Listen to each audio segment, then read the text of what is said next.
Olá, boa noite, Olá, boa noite. tudo bom? Tudo Estamos bem? aqui novamente numa live, agora pela a série Diálogo Ambiental Funcional Internacional. Ô, coisa boa. E, e a professora Júlia vai trazer a filosofia, ela é uma estudiosa da filosofia, principalmente de Rousseau. E nós publicamos um artigo na revista de Direito da Universidade Pontifícia Católica, a PUC do Rio, juntamente com a professora Suzana Borraz. E a gente traz a discussão de como a filosofia é importante para o enfrentamento de várias coisas, dentre elas, né, professora Júlia, o meio ambiente. Então eu já passo a palavra para você, porque a live hoje é filosofia mesmo. Olá, professora Deise, olá, professora Blaine, professor Walter. Boa noite para todo mundo. Professora Blaine, eu queria agradecer pelo convite. Agora estamos aqui pelo Instagram do Diálogo, agradecer essa parceria de longos anos, que eu gosto muito. E também desejar aqui publicamente, aqui no dia, eu não tive a oportunidade, essa live ia ser no dia do aniversário dela, que é 14 de maio, e não pôde ser, porque eu disse, não, vá comemorar, nem que seja em isolamento. E aí a gente resolveu fazer a live hoje, e eu queria deixar registrado aqui todo o meu carinho, a minha admiração, o meu amor por ela e pelo Benjamin. Desejar parabéns, mesmo que atrasado, porque eu não pude desejar na live do dia 14, porque não aconteceu, mas estou podendo desejar hoje e mandei um presente pelo correio, porque como não podemos estar juntas, aí resolvi mandar pelo correio para poder não passar em branco. Vamos lá, gente, vamos começar. Quando eu procurei a professora Blaine para escrever sobre esse artigo, tinha acabado de acontecer, infelizmente, o desastre de Mariana, e a gente estava muito preocupado com a questão de como é que ia ser o futuro daquelas pessoas que moravam, né, à beira da região em que o problema aconteceu. E aí, eu fazia assinatura de uma revista, que era uma revista de filosofia, e todo mês era um filósofo específico. E eu sempre tive uma particularidade de gostar de estudar bastante Rousseau, desde a época da faculdade mesmo, passando pela minha dissertação e hoje continuando na minha tese. Inclusive, a título de curiosidade, o nome do meu cachorro é Rousseau. Né? Existe um livro que é muito interessante, que o nome dele é O Cachorro de Rousseau. Quem tiver a oportunidade de ler, é bem bacana o livro. E aí eu resolvi colocar o nome dele de Rousseau porque ele, de fato, é um bom selvagem, que é a teoria que nós vamos trabalhar hoje aqui. Só para contextualizar vocês em termos históricos, o Rousseau ele nasceu em Genebra, ainda, né, no século XVII. Em 1712, em 1778 ele faleceu, né, vindo a falecer com 66 anos. Então, um homem novo, um pensamento repleto de inteligência, de imaginação e criatividade. É um pensamento que eu gosto muito, ele é afinado com as ondas do futuro, preocupado com questões geográficas, preocupado com questões de meio ambiente. E é isso que eu acho que o torna um filósofo afinado com as ondas da ecofilosofia. O Rousseau, ele defendia o retorno para o estado de natureza não porque ele negasse os ganhos da civilização, pelo contrário. Ele acreditava que era importante a gente chegar até a civilização, era importante que a gente tivesse um contrato social que fosse um pacto de consentimento e não uma ruptura ao estado de natureza, como o Hobbes pregava, porque para o Hobbes não era uma transição, como era para o Locke, e sim uma ruptura. Para o Rousseau seria um pacto de consentimento, ou seja, com o meu consentimento eu vou abrir mão de um pouquinho da minha liberdade para ter mais igualdade dentro de uma sociedade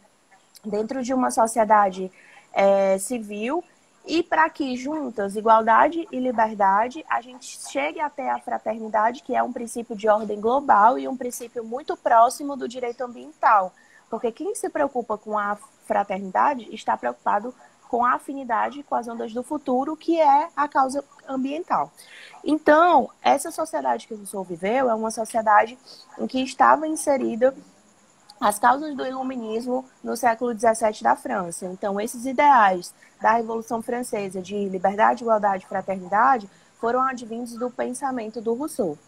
E esse ideal de fraternidade é um ideal muito bacana porque ele é promovido pela teoria dos direitos fundamentais de terceira dimensão, no qual está inserido o direito ao meio ambiente, a paz, o progresso e a defesa do consumidor. Por que será que a defesa do consumidor está nos direitos de terceira dimensão, assim como o meio ambiente também está? Porque a aceleração do consumo afeta diretamente o meio ambiente, isso aí vai ser pauta de uma outra live que a gente vai fazer com a professora Blaine. Então, o Rousseau ele foi considerado uma vanguarda da filosofia, um precursor da filosofia, ecofilosofia ainda no século XVII. E se você prestar atenção, essa teoria dos direitos fundamentais, ela nasceu no século XX. Então, 2 séculos antes, ainda 3 séculos antes, ainda no século XVII, ele veio trazer uma noção de que essa fraternidade, essa fundamentalidade, essa harmonia entre o consumo e o meio ambiente eram muito importantes para que o homem soubesse viver em sociedade, para que ele saísse do estado de natureza, que é o estado de bom selvagem, e pudesse se tornar membro de uma sociedade sem ter acesso aos elementos corruptíveis, que é o quê? Quando você vê alguma roupa que está na moda, mesmo que você não esteja precisando, mas a publicidade faz com que você compre aquela roupa, mesmo que você deixe ela no seu guarda-roupa e jamais utilize a roupa que você comprou. Mas é uma forma, né, de você se precaver em relação ao consumo. Não só isso, o Rousseau também influenciou bastante nas ondas do romantismo no século XIX aqui no Brasil, especialmente no Ceará. A Iracema de José de Alencar, ela foi baseada no mito do bom selvagem de Rousseau, para mostrar que os protagonistas de determinados livros da época, principalmente os romances, eles estavam preocupados com as ondas ambientalistas.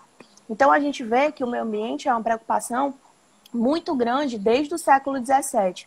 E agora é uma preocupação ainda maior em razão das catástrofes ambientais que a gente vem enfrentando, a exemplo do desastre que aconteceu em Mariana. A sociedade, ela é uma instituição desprendida totalmente da relação de homem-meio ambiente. Por quê? Porque o homem do passado, ele não estava afinado com as ondas do ambientalismo. Ele se preocupava apenas com consigo mesmo. Esse ideal de fraternidade elencado pelo Rousseau e através do mito do bom selvagem é que fez com que o homem tomasse consciência de que precisava pensar no meio ambiente como algo que fazia parte do próprio cotidiano dele, no qual ele dependia diretamente. Então, o Rousseau sugeriu, ainda no século XVII, um caminho melhor para a formação do homem como cidadão. E essa formação, ela foi desaguar no desastre de Mariana, que foi um desastre que aconteceu em 2015 em Minas Gerais. A gente, ao pensar hoje, a gente não imagina que já se passaram tantos anos, 5 anos, porque aconteceu em 2015. Esse desastre ele tem um caráter de inobservância do princípio do bom selvagem na atual sociedade que é corrompida pelo poder econômico. O poder econômico ele acaba deglutindo a causa ambiental e prejudicando toda a população que mora naquela localidade. Considerou-se um dos maiores desastres ambientais da atualidade brasileira, por quê? Porque cobria uma bacia hidrográfica, que era a bacia do Rio Doce, com 230 municípios, intensificando ainda mais a crise hídrica desses 230 municípios.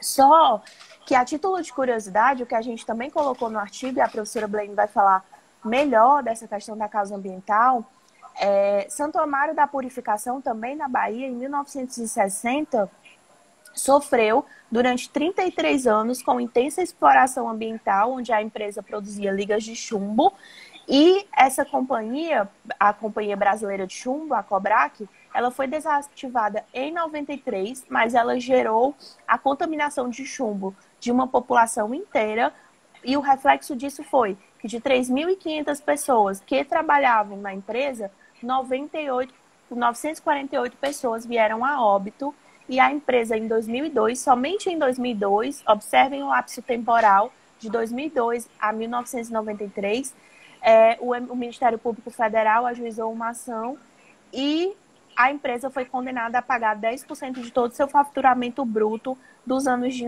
1989 a 1993 em indenizações.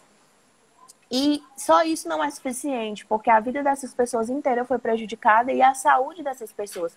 Hoje, nesse período pandêmico que a gente vive, a gente observa que o nosso bem mais precioso é a saúde. E a saúde da gente advém do meio ambiente. Se a gente vive no meio ambiente em que potencialmente existe um vírus que pode acabar com a nossa saúde, é preocupante. Se a gente vive no meio ambiente em que a gente não se preocupa com a questão do mito do bom selvagem e se corrompe através do consumo e do poder econômico, a gente prejudica a nossa própria relação com o meio ambiente. Então, muitos estudiosos passam a afirmar, a partir disso, que o desastre de Mariana ele vai poder ser vivenciado desde que aconteceu até 100 anos para frente. Então, todos os ecossistemas, sejam eles marinhos, vão ser impactados pela toxicidade daqueles rejeitos e a infraestrutura da cidade vai estar toda comprometida. Em Santo Amaro da Purificação, para vocês terem uma ideia, ainda existe 500 toneladas de chumbo enterradas por parte da empresa Cobrac e uma quantidade imensa de lixo tóxico, ainda hoje. Algo que aconteceu em 1993, que foi a paralisação. Então, esses crimes de origem multifacetada de ordem ambiental, eles transcendem prejuízos da esfera constitucional e penetram nas áreas sociais, culturais, econômicas e de direito ambiental, que é o que a professora Blaine vai falar logo em seguida das minhas palavras. Esse crime, ele é um crime que parte da ecofilosofia. Ele foi germinado pela própria sociedade, que esqueceu o mito do bom selvagem, esqueceu um aprendizado ecofilosófico. E a partir do discurso da origem da desigualdade entre os homens, o Rousseau atribui que a sociedade é a origem de todo o mal, porque as pessoas têm acesso à contaminação através de resquícios sociais. O desenvolvimento social, ele é adequado, a tecnologia ela é adequada e a professora Blaine pode explicar muito bem que ela pode ser até uma aliada do meio ambiente, mas tudo demais é veneno. A educação ambiental, ao meu ver, é algo que gera direta observância aos princípios da prevenção e da precaução, que são tão latentes dentro do direito ambiental. E eu deixo aqui registrada as palavras do Rousseau, quando ele fala da questão do mito do bom selvagem. Ele diz, a natureza ela nunca será capaz de enganar ninguém. Quando algo de ruim estiver acontecendo com ela, ela vai dar uma resposta sociológica a isso. Mas o homem, ele é capaz de enganar, ele é capaz de dizer para você que está tudo bem e no outro dia romper uma barragem e prejudicar milhões de pessoas. Então, a vontade geral russoniana, pautada na ecofilosofia, ela gera uma maior segurança jurídica, uma maior liberdade de atuação a partir do mito do bom selvagem e também a igualdade de todos perante o Estado e a questão das causas ambientais. O elemento garante de atuação do pacto de consentimento, gerando a igualdade de todos, é a preservação do meio ambiente. Ou seja, o meio ambiente é um direito fundamental que necessita do nosso total apoio nessa onda que nós estamos vivendo de intensificação dos desastres ambientais. Os lucros empresariais, na perspectiva do Rousseau, eles não devem se sobrepor à vontade geral advinda do mito do bom selvagem. Por quê? Porque a liberdade ela é um direito-dever que merece peregrinar em paralelo com a igualdade. Então, se o nosso meio ambiente, quando ele está saudável, ele nos coloca em posição de igualdade, é melhor que tenhamos saúde do que alguém desempenhe um poder econômico satisfatório e prejudique uma quantidade grande de pessoas. A coletividade ela sempre deve ser beneficiada, porque os males ambientais eles vão ecoar anos, impactando futuras gerações. O justnaturalismo russoniano ele prevê uma sociedade que se reconstrua socialmente a cada dia e se preocupe cada vez mais com essa dimensão grupal do meio ambiente. Então, os lucros empresariais, eles são hoje ampliados sem o cuidado com o princípio da prevenção e da precaução e, consequentemente, sem o cuidado com a igualdade e a dignidade da vontade geral russoniana. Essas eram as minhas palavras. Eu espero que vocês tenham gostado dessas ondas de afinamento da ecofilosofia. O Rousseau é um filósofo que não atua só na área da ecofilosofia, mas também em questões políticas, em questões de tecnologia e também em questões de crimes que são potencializados a partir de ataques no ambiente em rede, como a questão das fake news, do discurso de ódio e também da pós-verdade, que depois pode ser tema das nossas próximas lives, professora Blaine. Eu fico à disposição. Júlia, vou já voltar para a filosofia para você, viu? Porque você que é estudiosa. Tá bom. Na verdade, eu quero fazer poucas considerações, porque esse artigo especificamente, a abordagem dele é sobre a ecofilosofia e a Júlia que é a autoridade aqui nesse assunto. O que eu quero chamar a atenção são alguns pontos importantes do momento atual e falar um pouco da Constituição no sentido... Enquanto a Júlia falava, me veio a seguinte reflexão. Somente os direitos humanos e o direito ao meio ambiente são direitos impostos na Constituição numa dimensão coletiva. Se a gente parar para observar, os demais direitos, liberdade é a sua, privacidade é a sua, intimidade é a sua, direito à vida é a sua, direito à saúde. Então, há uma construção dentro da sociedade de um valor individualista, mesmo com os direitos. Então, meio ambiente e direitos humanos são dois direitos que se voltam para a coletividade e eles não têm uma densidade normativa forte pelo simples fato que há todo um leque de direitos de dimensão individualista. Não bastasse isso, a própria legislação, como o Código de Processo Civil, ele é um código privatista. Então, sempre essa dimensão coletiva dos direitos, para que a gente possa realmente ver a solidariedade sendo aplicada nos direitos, vai demandar ainda uma construção dentro da própria Constituição, porque está muito claro lá. Enquanto você falava, eu tive essa reflexão. Olha, são dois direitos que vão precisar realmente de uma cultura de coletividade, de pensar o hoje e o amanhã, porque o ontem já não dá mais, né? Então, meio ambiente é algo que precisa ser prevenido, qualquer dano contra ele, qualquer crime contra ele, porque uma vez acontecendo, o princípio da responsabilidade não dá a satisfação necessária àquele dano causado. O princípio da precaução engessa a livre iniciativa, então ele é muito difícil de ser aplicado até numa decisão dos tribunais. E aí eu queria saber da professora Júlia, nós vamos ficar trazendo a filosofia nessa live.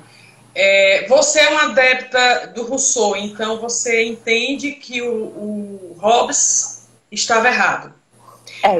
O homem não nasce ruim, ele fica ruim no convívio social, é isso? Isso. Eu acredito que o desenvolvimento humano e social, ele sofre a influência corruptora da sociedade e ele acaba com a transmissão da bondade natural das pessoas. Então, eu acredito que a pessoa potencialmente, ela nasce sem nenhum tipo de estrutura de bondade ou de maldade. Ela vai se construindo a partir dos elementos sociais que ela vai tendo contato. Certo? Então, necessariamente, não é porque você teve pais que não se preocuparam com a causa ambiental que você não pode ser uma pessoa que se preocupe com a causa ambiental, por exemplo. Então, Júlia, o Hobbes foi muito infeliz e ele é muito criticado, porque ele traz uma afirmação muito grave sobre a espécie humana. Isso mesmo. Então, dizer que o homem nasce ruim, eu quero acreditar que isso seria uma catástrofe para a humanidade. Isso. E também o que me preocupa, em termos assim, de uma perspectiva hobbesiana, é que a mentalidade do Hobbes é de que o homem nasce mal e que quem vai salvaguardar para que haja uma certa igualdade de todos aqueles homens é o Estado. Então, para isso, o Estado precisa ser autoritário. E eu tenho medo disso, de um Estado autoritário. Seria acreditar que todos os chineses são felizes, né? Todos os chineses são felizes e que, por exemplo, a gente sabe que na China não existem redes sociais, porque eles não podem se comunicar como a gente se comunica. Isso é muito preocupante. Ao passo que aqui no Brasil a gente precisa se preocupar com um outro tipo de demanda, que é a construção, a elaboração e a propagação de desinformação e de notícias falsas. Mas aí é que tá. Ao menor sinal de censura, você deve se preocupar. E ao maior sinal de livre-arbítrio, você também deve se preocupar. Nem tanto ao céu, nem tanto à terra.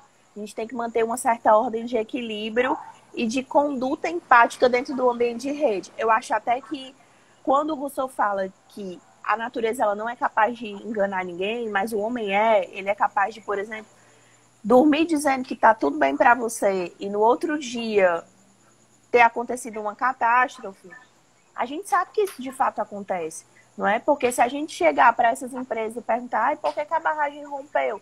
Não sei.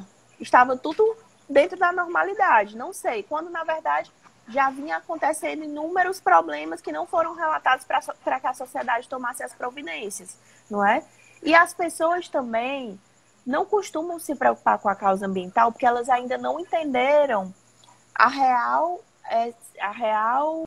preocupação do senso de coletividade, que é, por exemplo, você ter uma cidade para morar que está imersa sobre uma quantidade de 500 toneladas de lixo tóxico.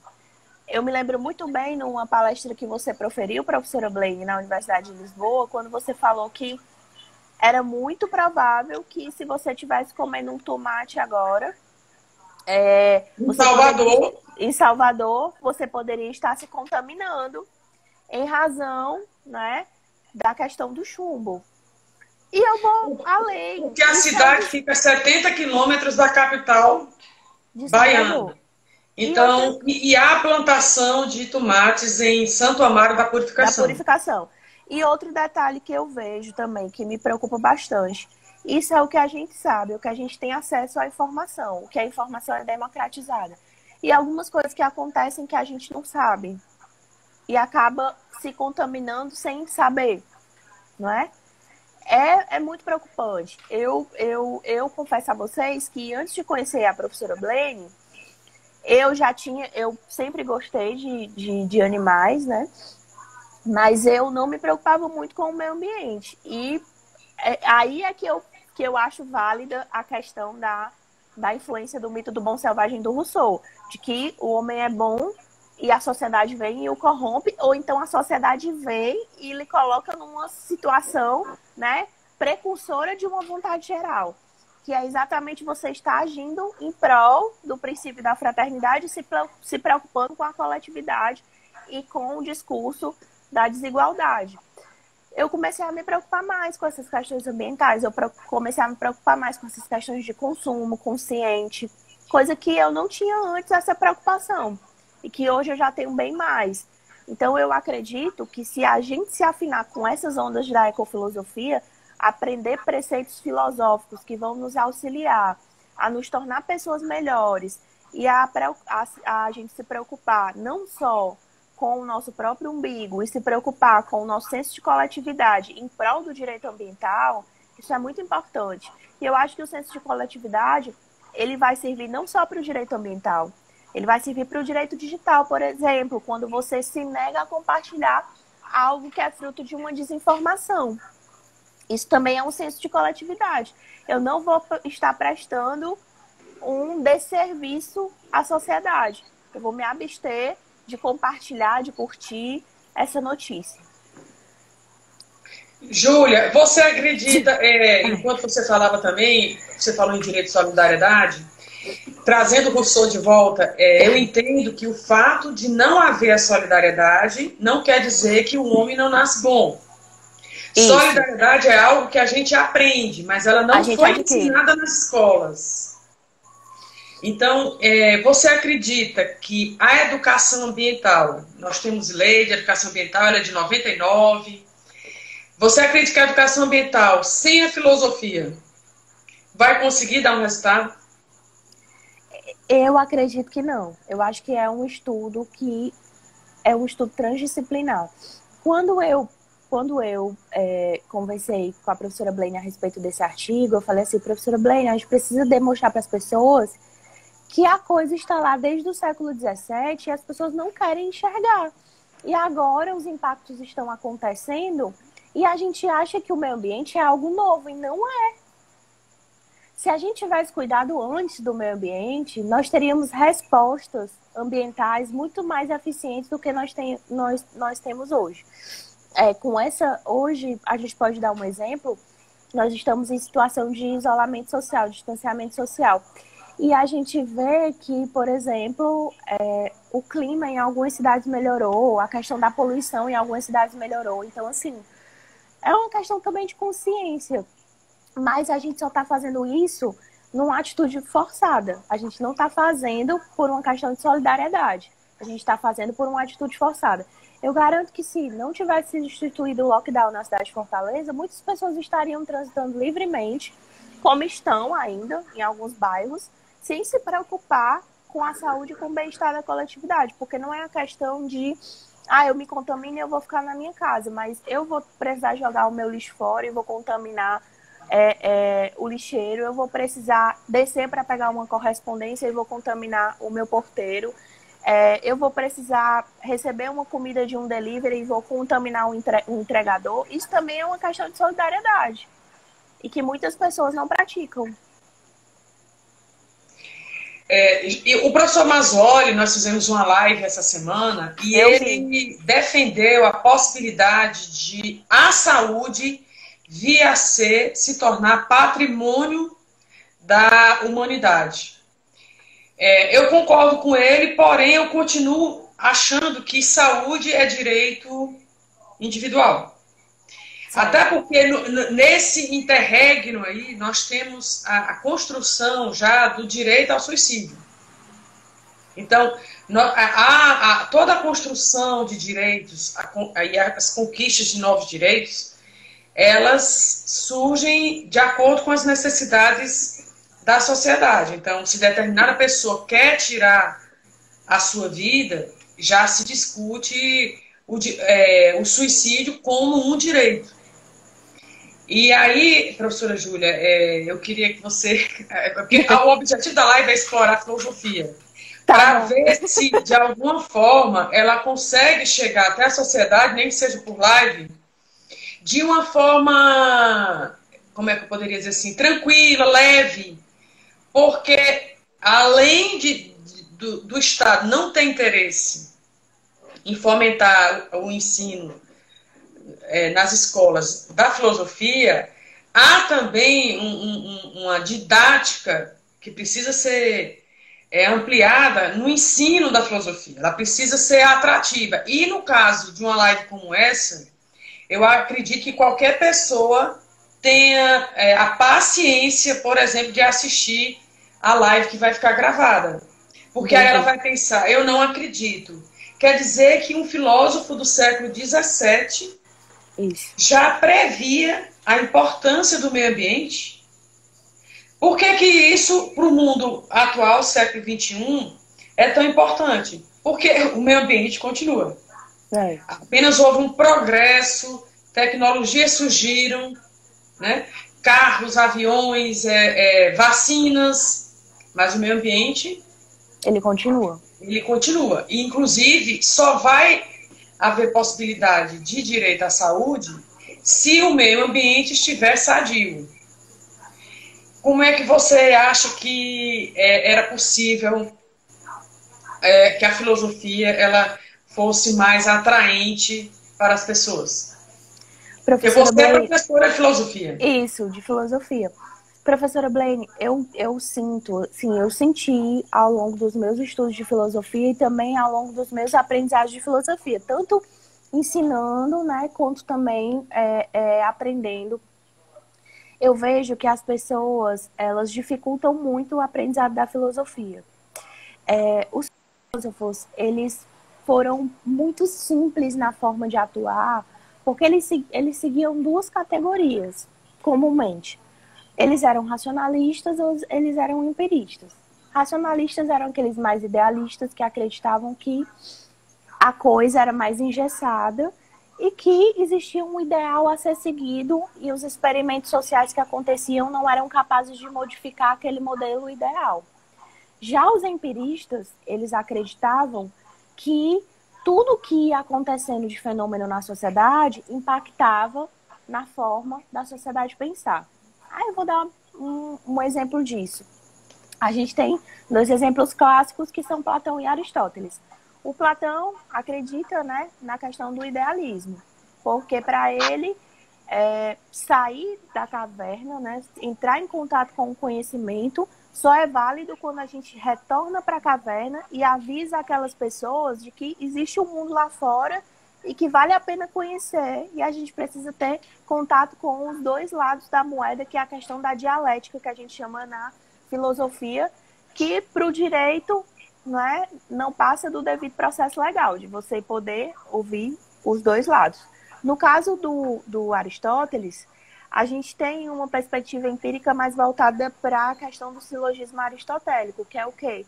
A gente observa as questões sociais e, através das premissas, a gente vai pactuando determinadas teses e antíteses para chegar num denominador comum.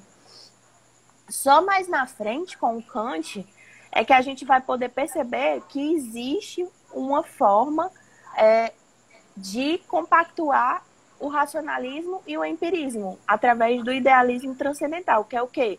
A vida em sociedade, ela transcende o modelo racional, que é teórico, e o modelo empírico, que é prático.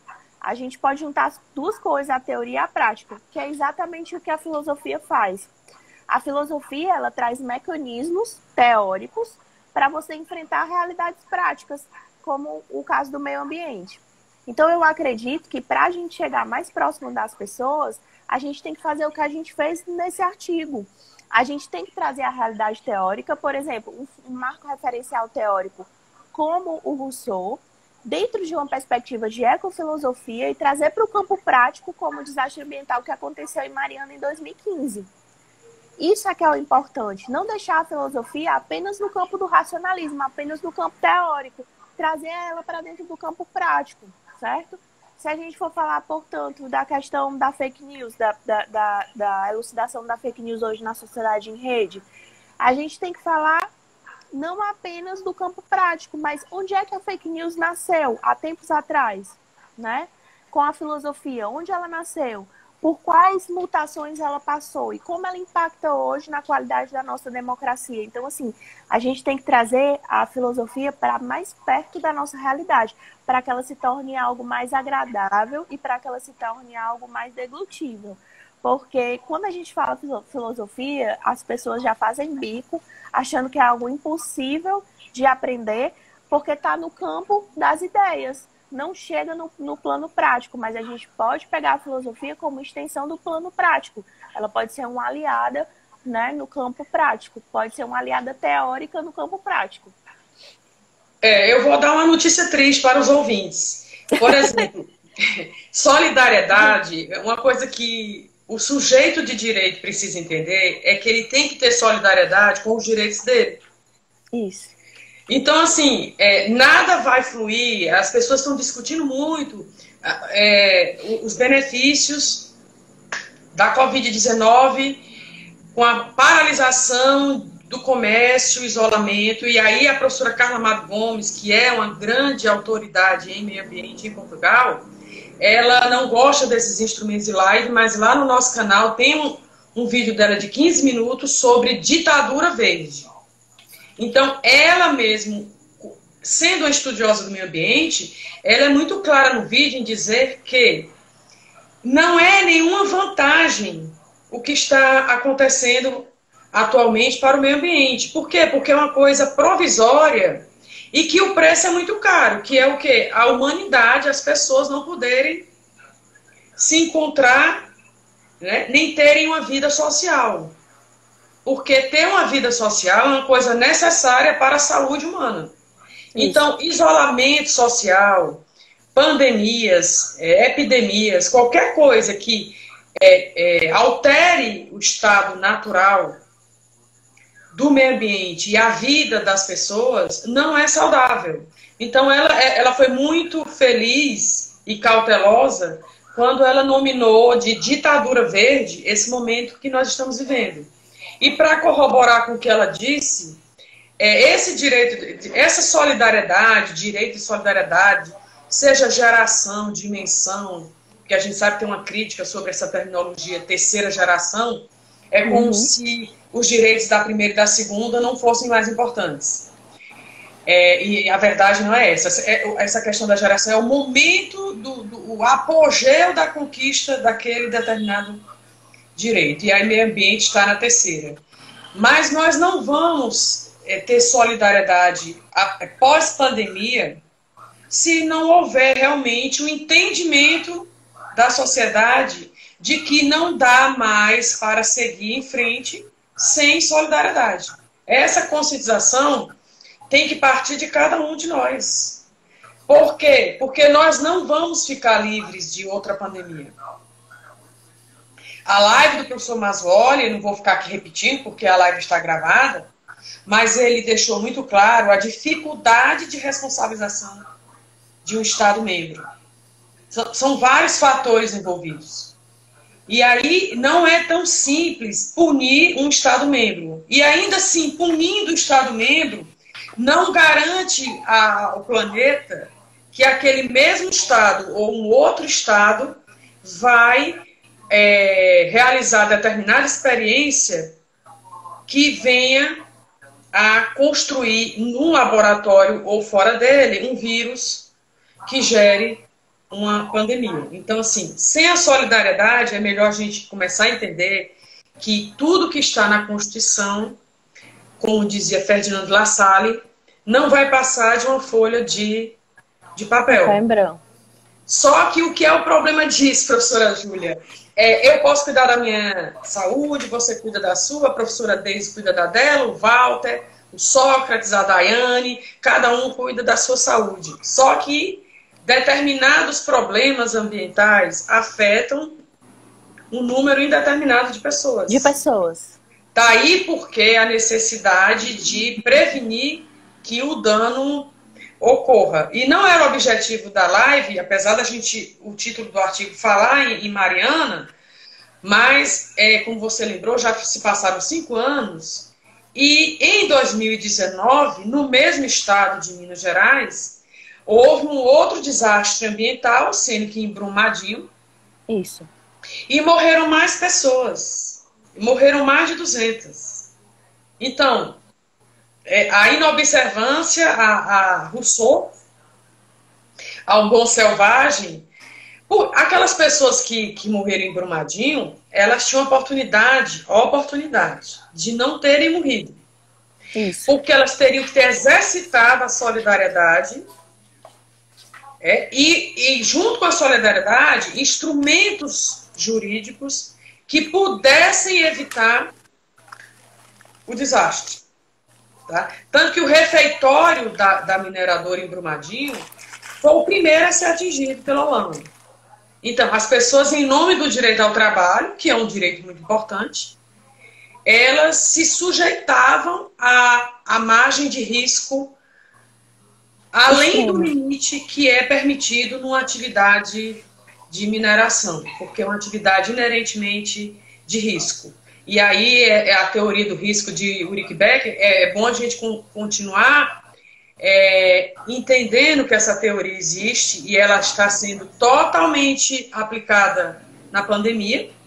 Realmente nós estamos numa sociedade de risco, só que o agravamento disso é que os riscos estão se ampliando. Então, quando ele diz sociedade de risco, não é um risco. É que nós vivemos em risco. o que é pior. Porque se fosse só um risco, quem sabe, quiçá, a Organização das Nações Unidas, pós-pandemia, quando a poeira baixar, nós não sabemos como esses estados vão se manifestar, cada um, de que forma eles vão querer uma retratação, uma reparação, ou o que eles vão modificar no direito internacional. Mas, voltando, que eu até em alguma palestra cheguei a dizer, somente os animais são capazes de respeitar os direitos humanos. Não sei se já observaram. Nós, humanos, temos uma grande dificuldade porque a gente quer direito de graça. E direito de graça não existe. Então, os animais, eles conseguem respeitar os humanos, mas os humanos têm muita dificuldade de respeitar os próprios humanos. Então, realmente, é preciso que a filosofia, urgentemente, ela chegue até as escolas e que ela seja realmente ensinada a disciplina de filosofia de uma forma que o aluno... eu acho o empírico muito importante, porque ele traz a atenção, a motivação do aluno para querer entender como a teoria se encaixa na vida prática dele. É uma questão de, tipo, não perder tempo. Que é exatamente, professora Blaine, faz com a questão do olhar ambiental.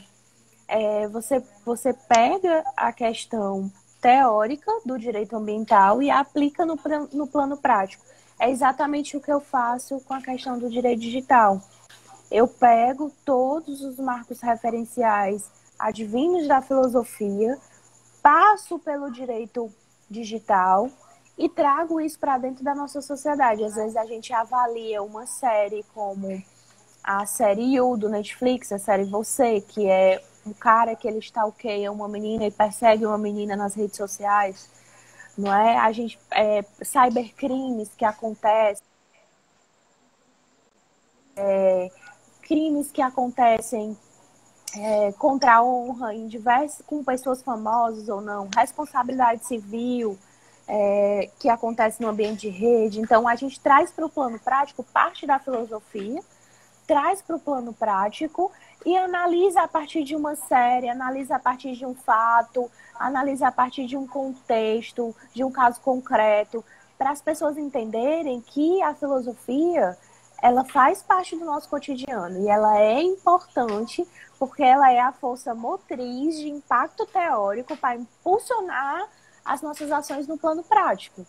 Assim como a gente fez com esse artigo em relação ao Rousseau e as ondas da ecofilosofia, que foi muito importante para a questão do desastre ambiental de Mariana. Inclusive, professora Júlia, não tem como não falar em pandemia nas lives, né? Não Até tem. porque ela está totalmente vinculada ao direito ambiental. Mas toda vez que você está falando, me vem uma reflexão. Nós ainda vamos ter que ter o cuidado com as pessoas que não acreditam em vacinas. Isso. Então, assim, quando chegar a vacina para combater a Covid-19, vai existir ainda um número de pessoas que não vai querer se vacinar. Olha só, porque elas não acreditam em vacina. Então, a liberdade, ela dá ao ser humano um prazer muito grande, mas, ao mesmo tempo, ela exige do ser humano que ele saiba administrar essa liberdade. Porque a má observância, a administração da liberdade recai em violação a vários direitos. Saúde, direito à vida, meio ambiente. Professora Blaine, a professora Isabel Freitas, até mandando um beijo para ela, que eu tô morrendo de saudade, ela tá dizendo que os filhos dela têm filosofia desde o infantil na escola. Isso é muito importante, porque, por exemplo, aprendizados de como lidar com o meio ambiente, de como lidar com atividades em grupo, tudo isso parte da questão filosófica. E o mais importante, esse aluno ele vai chegar muito maduro, por exemplo, na faculdade de Direito, quando ele tiver que ver filosofia do direito, ele já vai ter uma boa base de uma filosofia geral que é mais germinativa para poder pensar reflexões no plano prático e jurídico. Então, isso é muito importante. A gente ter uma informação dessa é muito importante. Pois é, eu não ia dizer não, mas eu vou dizer, eu queria que a Anitta estudasse filosofia. Né? Porque se ela estudasse filosofia, com o número de seguidores que ela tem e o número de pessoas que assiste a live dela, olha como ia haver uma propagação às ondas da ecofilosofia nas lives da Anitta. Eu estou falando sério. Então, é importante que essas pessoas que são formadoras de opinião, eu não vou aqui adentrar se eu concordo ou não, é importante que elas abrissem alguns livros e aplicassem esse conhecimento adquirido nas lives. Por quê? Porque elas são credibilizadas pela sociedade. A sociedade quer ouvi-las. Isso mesmo. E isso, o conhecimento é exatamente isso. Eu nunca tinha feito live, eu acho que você também não, né, Júlia? Foi preciso uma pandemia para fazer uma live. Eu sou adepta do Instagram a partir do momento que eu vi que ele poderia promover o conhecimento, eu já disse isso e repito. Então, o Instagram, para mim, é um objetivo de propagar o conhecimento. Então, ele é um Instagram acadêmico. Professora Blaine, hoje... que invistam em tecnologia para que ele consiga atingir cada vez mais esse objetivo. Que é falar do direito para as pessoas, para que elas entendam que o direito não é feito para os juristas. A Constituição é uma Constituição de Estado, então ela deve ser aplicada a todos, em todos os direitos que ela traz, em todos os deveres que ela impõe. E aí, meio ambiente é um direito, digamos assim, árduo, porque as pessoas só querem o benefício. Elas querem gozar de um ambiente saudável sem que precise manter a qualidade dele, né? Então, é um direito-dever e que não vai conseguir atingir os objetivos que estão na Constituição e nem nas leis se não houver a solidariedade que a gente falou, né? Lembrando que solidariedade com os direitos. Se você não quer ter solidariedade com os outros, se você conseguir aplicar a solidariedade aos seus direitos, eu já considero meio caminho. Professora Blaine, hoje eu tava comentando um pouco dessa live com um colega meu de trabalho, Lucas Antunes, e eu falando para ele, eu disse, eu vou fazer uma live com a Blaine, isso e aquilo, falando da ecofilosofia, explicando mais ou menos como é que ia ser e tal, não sei o quê. Aí eu disse, mas eu tô que nem o Drauzio Varela, saudade de palestrar no diálogo ao vivo, né, minha filha? Porque... apesar do diálogo não ter coffee break, mas... é importante. Muita saudade. Eu disse, pelo amor de Deus, no segundo semestre tem que ter o diálogo. Não pode. Olha, eu tava falando, eu disse, meu Deus, o diálogo ia ser em Madrid, não é, professora Blaine? Ia ser Madrid, Teramo e Fortaleza. E Fortaleza. Aí eu tava falando pro Lucas, Lucas, pode ser lá na Conchinchina que eu vou, no segundo semestre. Porque, saudade de palestrar no diálogo, viu? Mas nós acreditamos que o diálogo acontecerá em novembro, né? Deus lhe ouça, porque nós precisamos do diálogo para continuar disseminando as nossas ondas da ecofilosofia e as nossas ondas do conhecimento em geral, porque partilhar conhecimento é poder. Obrigada, a Ivana disse que leu o artigo. Júlia, então eu queria que para fechar a live, antes que o Instagram feche, né? Corte a gente. Que você deixasse uma mensagem geral sobre ecofilosofia. Como é que você dá um conceito para as pessoas de ecofilosofia? Olha só, gente, eu considero a live de hoje uma das mais importantes, porque, como a gente viu, algo que nasceu no século XVII foi capaz de impactar, não é, a nossa maneira de pensar, um desastre ambiental em 2015. Então, observem o lapso temporal que a filosofia ela é capaz de ecoar as suas lições. Quando a gente pensa na questão do bom selvagem e a gente pensa na forma de atuação do bom selvagem em sociedade, não tem como a gente não pensar diretamente em fraternidade e solidariedade, porque a gente está falando de meio ambiente. E ao falar de meio ambiente, não tem como a gente terminar essa live sem dizer uma frase do Rousseau, que para mim é uma das mais impactantes e é o que a gente tem que levar como instrumento de propagação na nossa própria vida. Rousseau, ele fala no Contrato Social, essa frase ela está mais especificamente na página 11 do Contrato Social. Ele diz que o homem, ele nasce livre, mas em toda parte ele está a ferros. Por que em toda parte ele está a ferros? Porque ele nasce bom selvagem e em toda parte ele vai ter contato com os elementos corruptores da sociedade que vão desvirtuar as suas prioridades de fraternidade e solidariedade. Então, eu deixo o seguinte questionamento. Será que não pensar no meio ambiente e viver o individualismo vai te proporcionar o prazer que tanto essa afirmação tangencia? Eu acredito que não. Eu acho que pensar a partir da solidariedade e da fraternidade vale a pena. O meio ambiente está aí para todo mundo e a gente faz parte do mesmo meio ambiente, do mesmo ecossistema. Então, sejamos mais empáticos, mais solidários e mais fraternos, que a gente vai ter respostas antropológicas muito mais eficientes do meio ambiente e a gente vai ter uma qualidade de vida muito melhor. E que tal, né, ficar esse convite à filosofia de cada vez mais se interessar por esses parâmetros teóricos que a filosofia nos proporciona para pensar no campo prático muito sobre os nossos estilos de vida. Eu acho que é um aprendizado que vale a pena e que a gente discutiu hoje nessa live. Obrigada, viu, professora Blaine, pelo espaço. Então, eu vou fazer um convite publicamente, antes que o Instagram encerre a live, que eu não estou gostando dessa história que ele encerra. Eu acho que poderia haver uma tolerância de 10 minutos. Né? Ele dá o aviso, mas enfim. Convidá-la para construirmos uma cartilha para uma determinada faixa etária e que essa cartilha possa chegar a várias crianças ou adolescentes, aí é uma decisão nossa para quem vai ser destinada a cartilha, para ver se essa filosofia, a ecofilosofia, é disseminada nas crianças, porque elas realmente é quem representam o futuro planetário. Então, muito obrigada a todos. A gente agradece e a live vai estar no canal do YouTube Diálogo Ambiental Constitucional Internacional.